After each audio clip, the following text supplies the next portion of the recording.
Good morning students. Income from house property के अंदर बड़ा अपन नेक्स्ट क्वेश्चन ले रहे हैं आज जिसमें दे रखा है Shri Shyam is owner of 4 houses, 4 houses है उसका owner. The municipal value of is 25,000, first house की 32,000, सेकंड 24,006, थर्ड की और उसके बाद में 60,000 है वो फोर्थ हाउस की दे रखी है। ठीक है। Municipal tax have been paid on these houses 10% of their municipal value. He residence in first house and second house is let out to his employee at a rent of ₹2,000 per month in the interest of business। देखिए बेटा इसमें बता रहा है कि first house है वो self occupied है, खुद के रहने के काम आता है इसलिए वो तो सेल्फ ऑक्यूपाइड हो गया। सेकेंड हाउस है वो बिजनेस के इंटरेस्ट के लिए अपने एम्प्लॉयज़ को लेट आउट कर रखा है जिसका रेंट दे रखा है 2,000 पर मंथ। देखिए यदि कोई भी हाउस प्रॉपर्टी यदि वो बिजनेस के इंटरेस्ट के लिए बिजनेस के अंदर यूज की जाती है या बिजनेस के इंटरेस्ट के लिए लेट आउट की जाती है, यानी उसके कारण बिजनेस को स्मूथली कंडक्ट करने के अंदर बेनिफिट मिलेगा, तो ऐसी स्थिति के अंदर उस हाउस प्रॉपर्टी की इनकम को हाउस प्रॉपर्टी की इनकम में कैलकुलेट नहीं करेंगे बल्कि बिजनेस एंड प्रोफेशन के अंदर टैक्सेबल हो। ठीक है। यदि कोई भी हाउस प्रॉपर्टी बिजनेस के इंटरेस्ट के लिए यदि यूज की जाती है या बिजनेस के इंटरेस्ट के लिए लेट आउट की जाती है, यानी उसका जो बेनिफिट है वो बिजनेस के अंदर मिलता है, तो ऐसी स्थिति के अंदर उस हाउस प्रॉपर्टी को बिजनेस एंड प्रोफेशन में टैक्सेबल किया जाएगा, न कि हाउस प्रॉपर्टी के अंदर। तो जो ये सेकंड हाउस है बेटा उसकी जो इनकम है जो एम्प्लॉय से रेंट मिल रहा है वो हाउस प्रॉपर्टी में नहीं आएगा बल्कि बिजनेस एंड प्रोफेशन के अंदर यूज किया जाएगा।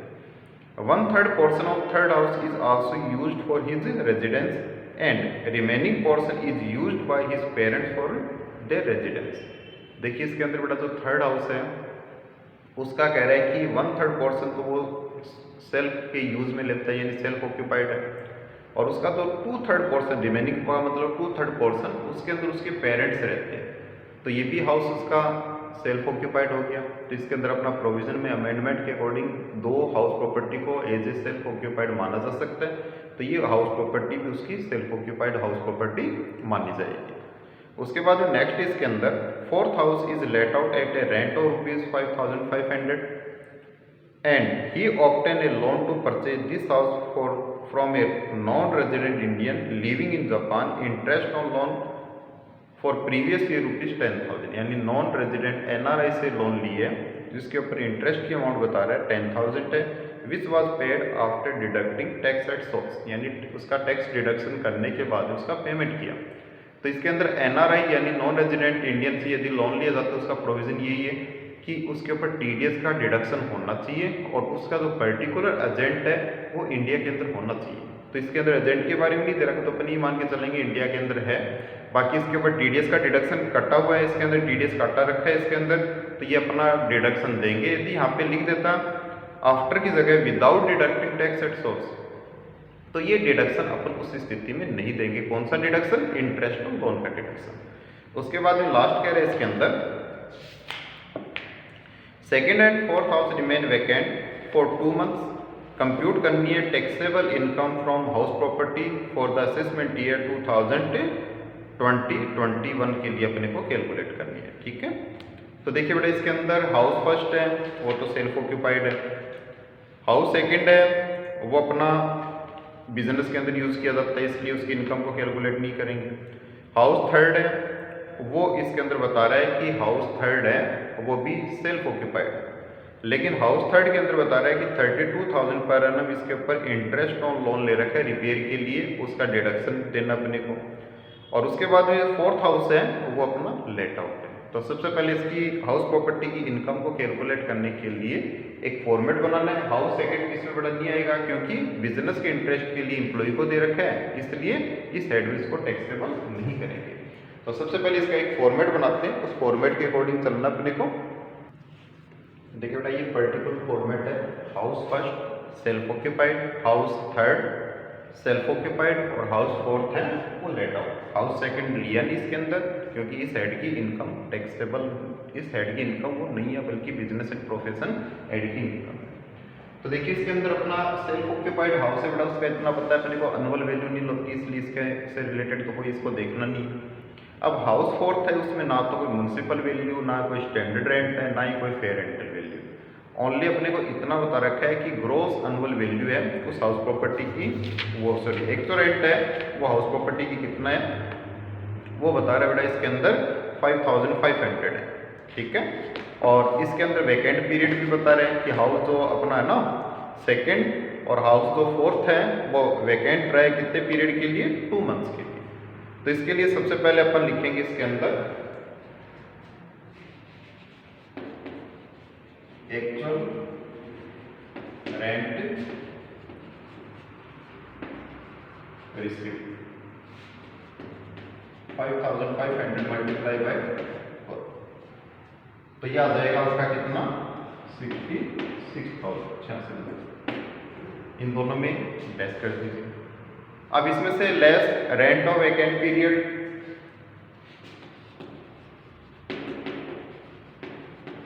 रेंट ऑफ, इसका बड़ा अपने को म्युनिसिपल वैल्यूएशन दे रखा है शायद स्टार्टिंग के 60,000 रुपये, इसके अकॉर्डिंग से बनाते हैं। इसको एक बार यहाँ से हटाइए, यहाँ लिखेंगे अपन सबसे पहले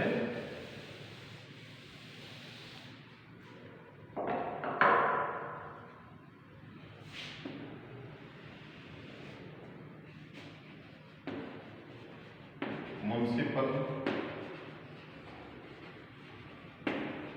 वैल्यूएशन 60,000 और एक्चुअल रेंटल वैल्यू 66,000, क्योंकि बड़ा इसमें रेंट है वो है 5500 मल्टीप्लाई बाय, ठीक है। इसमें लिखेंगे विच एवर इज हायर, इसमें ड्यू, इसमें 66,000, ठीक है। उसके बाद में लेस इसमें से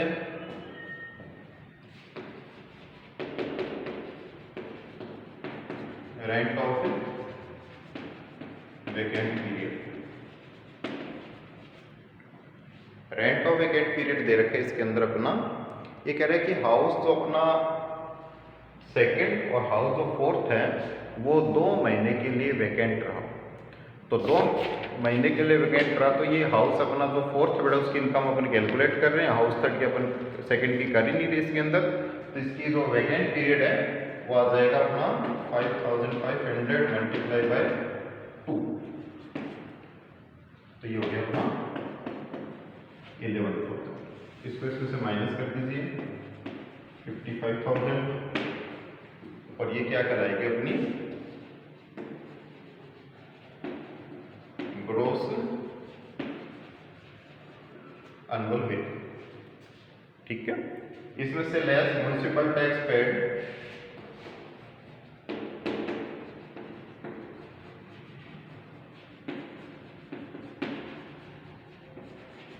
म्युनिसिपल टैक्स पेड है, इसके अंदर बता रहे हैं कि म्युनिसिपल टैक्स है वो 10% ऑफ म्युनिसिपल वैल्यू लेना है, तो इसकी म्युनिसिपल वैल्यू बड़ा 60,000, इसका 10% हो जाएगा 6,000, ये इसमें से माइनस कर देते हैं अपन, ये हो जाएगा आपका 49,000।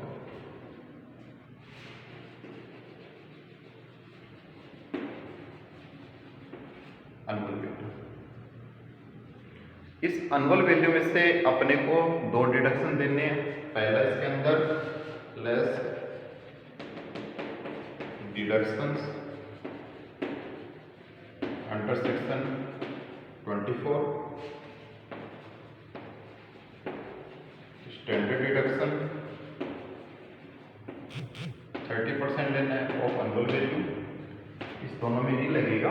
49,000 बेटा उसका अपन 30% कैलकुलेशन करेंगे इसके अंदर, तो ये आएगा 14,700।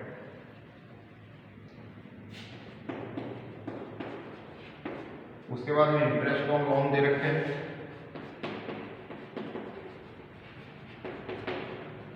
Interest on loan first house से रिलेटेड कोई भी इंटरेस्ट ऑन लोन नहीं है।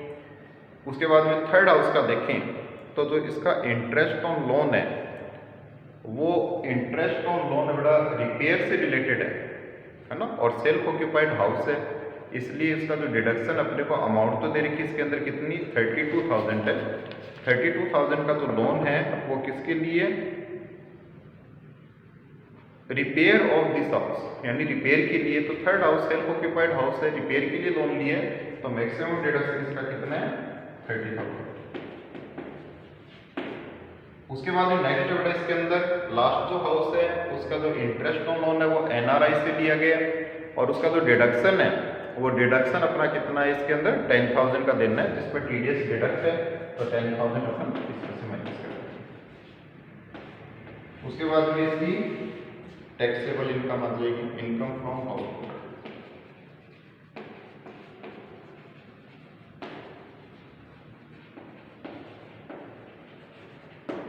फर्स्ट की नील, सेकेंड की 30,000 और थर्ड की इसके अंदर 24,700 माइनस कर दीजिए इसमें से।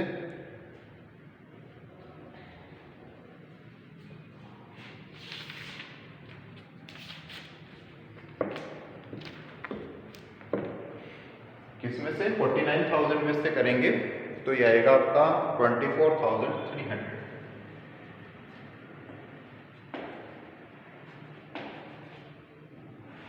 ये अपनी income from house properties calculate होगी।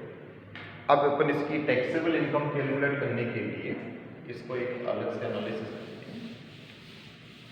इससे बड़ा सबसे पहले जितने भी हाउसेज हैं उसकी इनकम लेना है, प्लस माइनस कर देंगे उसमें से। यदि प्लस है तो वो अपनी ऐड हो जाएगी, और यदि कोई माइनस है तो वो इनकम में से माइनस हो जाएगी। यानी एक इनकम का प्रॉफिट या इनकम और दूसरे इनकम का यदि लॉस है तो वो आपस में क्या हो जाता है, सेट ऑफ हो जाता है, यदि वो पर्टिकुलर एक ही हेड के अंदर होता हो। तो सबसे पहले लिखेंगे इसके अंदर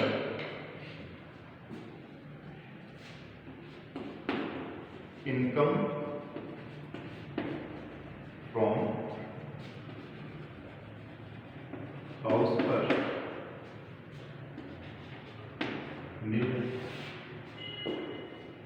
इनकम फ्रॉम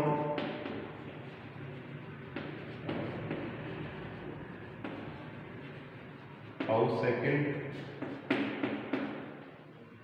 ठीक है। इसके अंदर नीचे लिख देंगे not taxable under this head.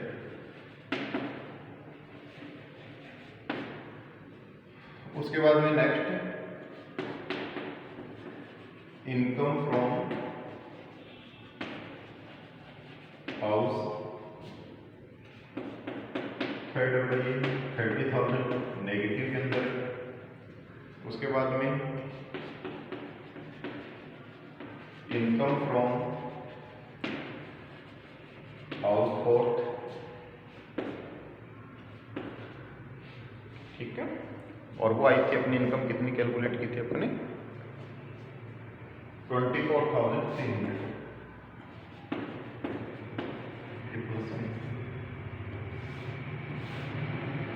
देखिए इसके अंदर दो हाउस से तो बड़ा कोई इनकम है ही नहीं, एक हाउस से अपनी इनकम है, एक हाउस से लॉस है, लॉस ज्यादा है, तो लॉस फ्रॉम हाउस प्रॉपर्टी आ जाएगा।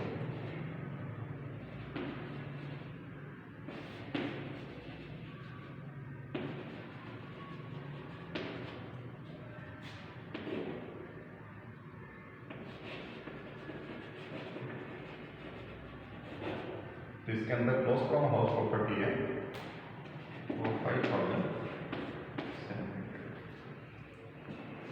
ठीक है। तो अपनी taxable income from house property कितने बता रहे बेटा, ये 5,700 इतना नहीं आ रहा है इसके अंदर। ये अपना क्वेश्चन कंप्लीट है। उसके बाद नेक्स्ट देखिए इसके अंदर दे रखा है, देखिए 10th नंबर क्वेश्चन इसकी बुक का। Shri Mohan is an income tax officer eight Jaipur. Jaipur के अंदर बड़ा मोहन है वो एक इनकम टैक्स ऑफिसर है। He owns 2 house residential houses, first house is at Delhi. The construction of this house started on 1st July 2012 and it was completed December 2015. December 2015 के अंदर complete हुआ. For the construction of this house, he took a loan of rupees 1 lakh from Allahabad Bank on 1st January 2013. देखिए बेटा इसके अंदर ये है कि जिस ईयर के अंदर हाउस बन के कंप्लीट होता है उसके 5 अपन असेसमेंट ईयर के अंदर डिडक्शन देते हैं. तो मार्च 15 है ना, 16, 17, 18 और मार्च 19 के अंदर इसका डिडक्शन मिलेगा अपने को. उसके बाद नेक्स्ट दे रखा है इसके अंदर 1st January 2013 को eight an interest rate 12% per annum. Loan was repaid on 30 जून 2019, यानी इसका जो लोन है उसने रीपेड कर दिया कब, 30 जून 2019 को. He has let out it at a rent of rupees 4000 per month to a company for his office, यानी ऑफिस बनाने के लिए इसको लेट आउट किया. The second house is at Jaipur. The it was constructed on March 2019 and has been occupied by him for his own residence, यानी जो second house है madam वो बता रहे हैं इसके अंदर कंस्ट्रक्ट किया गया जयपुर के अंदर. और इसका जो कंस्ट्रक्शन का काम कंप्लीट हुआ वो कब हुआ, 1 मार्च 2019 को. और उसके लिए इसने एक सेल्फ ऑक्यूपाइड ये हाउस है और उसने भी एक लोन लिया 60,000 का उसके लिए. कब लिया, 1 अगस्त 2017 को. और उसकी जो इंटरेस्ट रेट है वो कितनी है, 12% है. Interest for the purpose of construction of this house, ठीक है. Other dividend particular in respect of house properties, municipal valuation, municipal tax paid दे रखा है. इसके अंदर कुछ भी नहीं दे रखा तो ऑनर द्वारा पेड मांगे. Expenses on repair, fire insurance premium, interest on loan calculate करके दे रखा है, लेकिन अपने इंटरेस्ट ऑन लोन अपना खुद का कैलकुलेट करेंगे. उसके बाद नेक्स्ट वर्ड इसके अंदर Shri Mohan was transfer to Udaipur on 1 December 2019 where he residence in a house at a monthly rent 400. देखिए इसका जो ट्रांसफर है बेटा वो उदयपुर हो गया और पहले कहाँ था ये, जयपुर के अंदर. जयपुर के अंदर खुद का हाउस था उसमें रहता था. उदयपुर ट्रांसफ़र हो गया, वहाँ पे जाके किराए के मकान में रहने लगा. तो ये इसकी कोई बड़ा इनकम नहीं है. इस हाउस इस पॉइंट का यहाँ पे कोई रोल नहीं है क्योंकि उसको हाउस प्रॉपर्टी से कोई इनकम नहीं हो रही, बल्कि ये तो उसका एक हाउस रेंट है वो पेड किया जा रहा है. इसको अपने को ध्यान नहीं रखना है. लेकिन आगे दे रखे हैं and his house at Jaipur, जो जयपुर के अंदर उसका जो हाउस था was let out on same date, यानी सेम डेट इसके अंदर उसको लेट आउट कर दिया. कब लेट आउट किया, 1 दिसंबर को, ठीक है. और कितने रेंट बता रहे इसके अंदर, 2500 पर मंथ. तो ये जो हाउस बेटा जो जयपुर वाला है ना वो वाला हाउस हो गया कि part of year let out and part of year self occupied. उसकी तरह इसको कैलकुलेट करेंगे, लेकिन इसको भी as a let out house property ही माना जाता है, deemed to be let out. Compute करनी अपने को taxable income from house property for the assessment year 2020-21 के लिए कैलकुलेट करनी है. तो इसके अंदर देखिए जो हाउस जो दिल्ली वाला है बेटा वो तो एज ए लेट आउट है और जो जयपुर वाला हाउस है वो as a deemed let out house है. तो सबसे पहले जो हाउस प्रॉपर्टी है, 2 हाउस प्रॉपर्टी है, उससे रिलेटेड अपन इसका फॉर्मेट बनाएंगे, फिर इसकी कैलकुलेशन करेंगे. देखिए बेटा इसमें house first Delhi let out, house second Jaipur deemed to be let out, ठीक है. सबसे पहले म्युनिसिपल वैल्यूएशन दे रखा है वो लिखेंगे.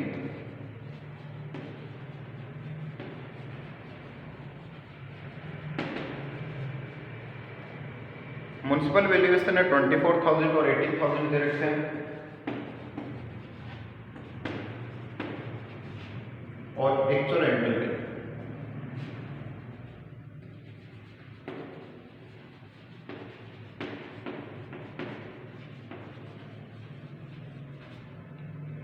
देखिए जो दिल्ली के अंदर हाउस है बेटा वो उसका कंस्ट्रक्शन का कंप्लीट हुआ दिसंबर 2015 के अंदर और उसके अंदर दे रखा है लोन लिया 1 लाख रुपए का और उसके बाद में 4,000 पर मंथ रेंट के ऊपर इसको लेट आउट कर दिया. अब इसके अंदर जो वैकेंट पीरियड है वो नहीं दे रखा अपने को इसके अंदर.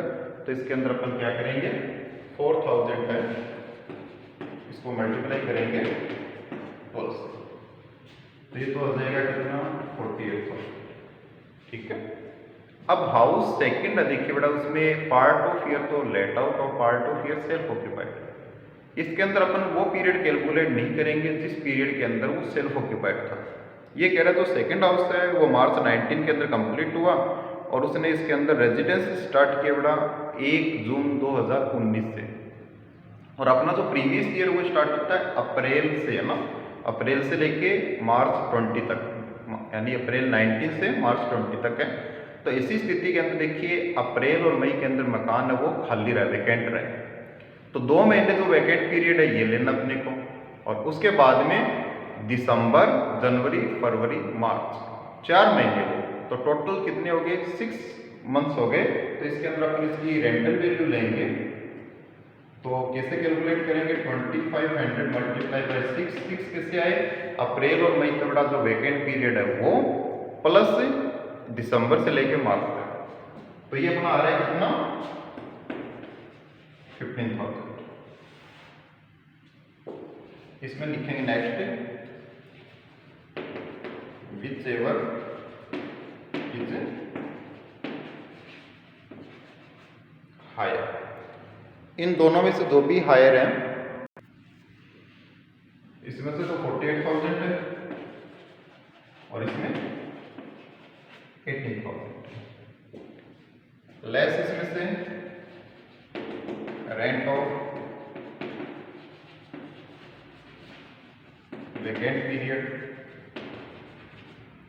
देखिए बड़ा हाउस फर्स्ट है, ये वैकेंट नहीं रहे, पूरे ईयर ही लेट आउट रहे थ्रू आउट द ईयर, इसमें तो कुछ है नहीं वैकेंट पीरियड, और इस वाले में वैकेंट पीरियड देखिए अप्रैल और मई के अंदर, ना तो उसके अंदर ऑनर था और ना ही लेट आउट था, तो वो वैकेंट पीरियड है, और वैकेंट पीरियड का रेंट हो जाएगा 2500 मल्टीप्लाई बाई 2,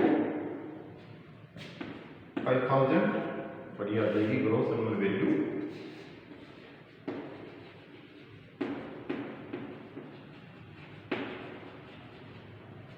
इसका तो 48,000 और इसका 30,000, ये आ गया अपना क्या, gross annual value.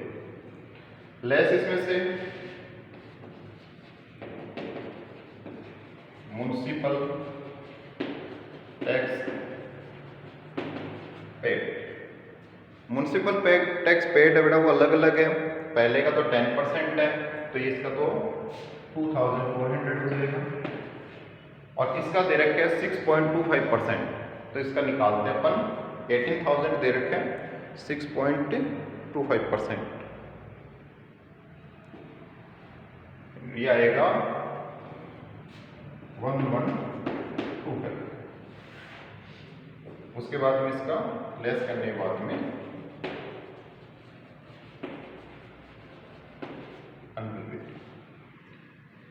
Annual value बड़ा इसमें से माइनस कर दीजिए, 48,000 दे रखे हैं, इसमें से 2,400 माइनस करते हैं अपन, तो ये आएगा 45,600, इसमें से 30,000 में से माइनस करते हैं इसको,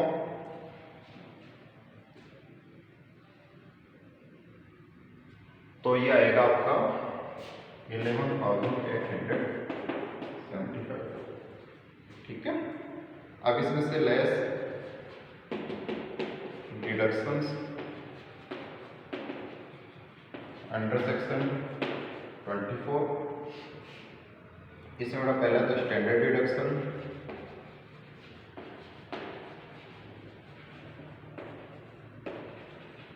%30 है, एनुअल वैल्यू का निकालना है, तो फर्स्ट का आएगा इसमें 45,600 का 30%, ये आएगा 13,600,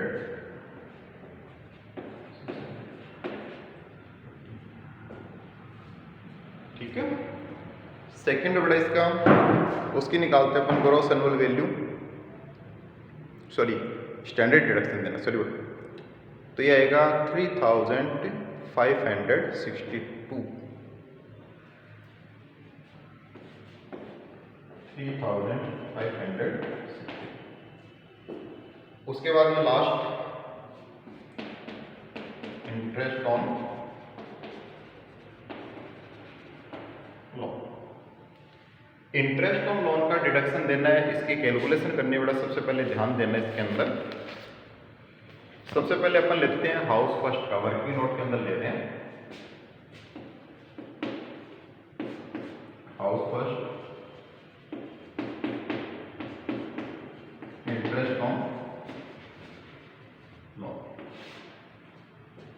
सबसे पहले देखिए इसके अंदर हाउस फर्स्ट है बेटा, उसका करंट ईयर का इंटरेस्ट देखते हैं। तो इसने लोन लिया ₹1 लाख का, और ये कह रहा है कि जो इस साल है इसने 30 जून को लोन का रीपेमेंट कर दिया, यानी उसका पेमेंट कर दिया, लोन अब इसका बकाया नहीं है। तो अपना जो करंट ईयर का इंटरेस्ट आएगा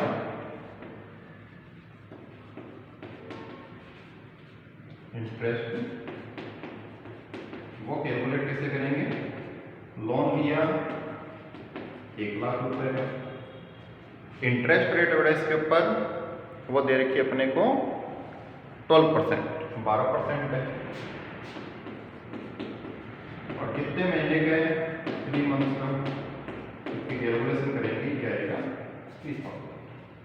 ठीक है, अब इसके अंदर जो कंस्ट्रक्शन पीरियड का जो अमाउंट है वो भी अपने को लेना है, यानी जो कंस्ट्रक्शन पीरियड का इंटरेस्ट है जिस ईयर में कंस्ट्रक्टेड हुआ उस ईयर से 5 साल तक डिडक्शन मिलता है। तो दिसंबर 15 के अंदर वो बड़ा दिसंबर 15 मतलब 15-16 से काउंट होगा, तो अपने इसको कैलकुलेट करेंगे तो 19-20 इसका लास्ट आते हैं। तो कंस्ट्रक्शन पीरियड इंटरेस्ट।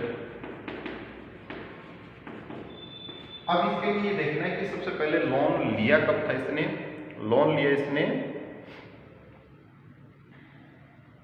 1 जनवरी 2013 को, यानी 1 जनवरी 13 को लोन लिया, और कंप्लीट हुआ दिसंबर 15 के अंदर। तो उससे पहले का मार्च लेते हैं, दिसंबर में बना तो दिसंबर से पहले का बड़ा मार्च ले लीजिए। तो मार्च लोगे तो इसके अंदर आ जाएगा 31 मार्च 15। लोन है 1 लाख रुपए का, इंटरेस्ट रेट 12% है। अब देखिए इसके अंदर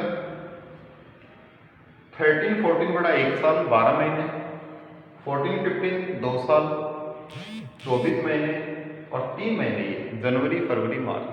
तो टोटल कितना हो गया ये 3, सॉरी टोटल हो गया 3, ये तो 27 हो गया।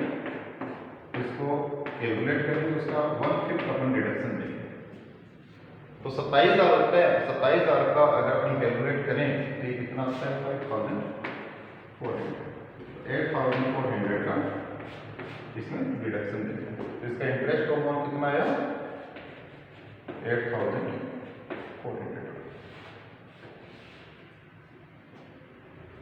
अब अपने हाउस फर्स्ट की जो कैलकुलेशन की है वैसे ही हाउस सेकंड की कैलकुलेशन अपने को करनी है। तो इसका इंटरेस्ट कॉम्पाउंड हम कैलकुलेट करेंगे हाउस सेकंड का।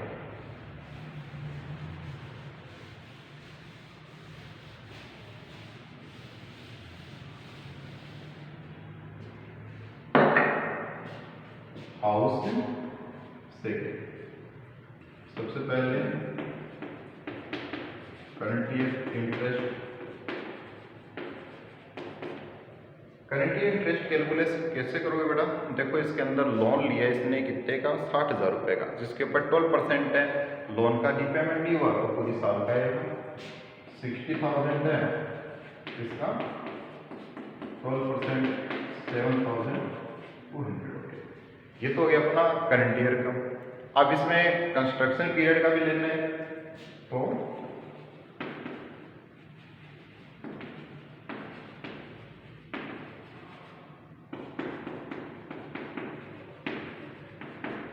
लोन कब लिया ये देखना सबसे पहले बेटा। ये लोन लिया इसने 1 अगस्त 2017 को, 1 अगस्त 17 को लिया, और हाउस बन के कंप्लीट कब हुआ, हाउस बन के कंप्लीट हुआ अपना 1 मार्च 19 को। तो 1 मार्च 19 है बेटा, मार्च है 1 मार्च है, लेकिन 31 होता तो अपने इसको काउंट करते। अब इससे अपने 1 साल पहले लेके चलेंगे, तो इसका जो मार्च है वो आएगा 31 मार्च 89।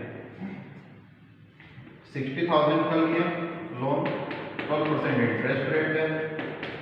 इसका अपन कितने महीने का इंटरेस्ट बना देखिए, यदि अगस्त से काउंट करते हैं तो अगस्त सितंबर अक्टूबर नवंबर दिसंबर जनवरी फरवरी मार्च, 8 महीने का बड़ा इंटरेस्ट कंस्ट्रक्शन पीरियड है। तो 8 डिवाइड बाई 12 4800 हो गया, तो इसका 1/5 अपने होते हैं, तो 4800 का बड़ा 1/5 कैलकुलेट करते हैं अपन इसका। तो कितना आता है देखते हैं इसमें। यह आएगा अपना 960 और ये हो गया अपना 816। तो इसका अपना इंटरेस्ट अमाउंट हो गया 816।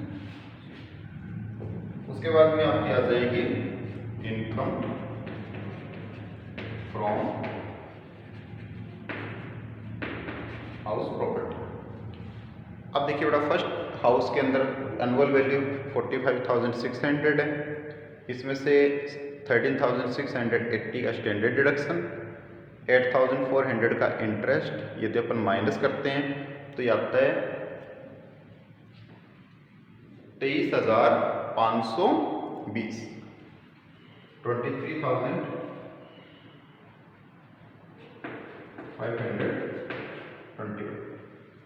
सेकेंड इसमें 11,875 है, इसमें से दोनों को माइनस करते हैं अपन तो ये आएगा आपका 3562 और इसमें 8,160, 11,722 है ना। और इसको अगर अपन माइनस करें 11,722 को तो ये आएगा 153। कितना आएगा 150। ये बड़ा income from house property first और income from house property second हो गया, ठीक है। और इसके बाद में इन दोनों की इनकम को यदि अपन इंडिविजुअली अगर ऐड करते हैं तो आपकी taxable income from house property आ जाएगी। ये आपका बड़ा क्वेश्चन है, क्वेश्चन नंबर आपका जो नेक्स्ट था उसका वो अपने कैलकुलेट किया। इसमें बड़ा ये हाउस से सेकेंड है ना, जिसको अपने डिम्ड लेट आउट माना, जिसमें part of year let out, part of year self occupied है। ये पॉइंट इसमें एक इंपॉर्टेंट पॉइंट था। बाकी ओवरऑल कैलकुलेशन इंटरेस्ट की कैलकुलेशन फर्स्ट बार हुई है। इस क्वेश्चन को आप कैलकुलेट करना अपनी, है ना, बुक से रीड आउट करके। उसके बाद कोई प्रॉब्लम है तो अपनी वीडियो से देख लीजिए, ठीक है। नेक्स्ट आज के लिए इतना ही बड़ा, बाकी नेक्स्ट क्वेश्चन अपन जो करेंगे इसका वो नेक्स्ट क्लास में कैलकुलेट करेंगे। ओके।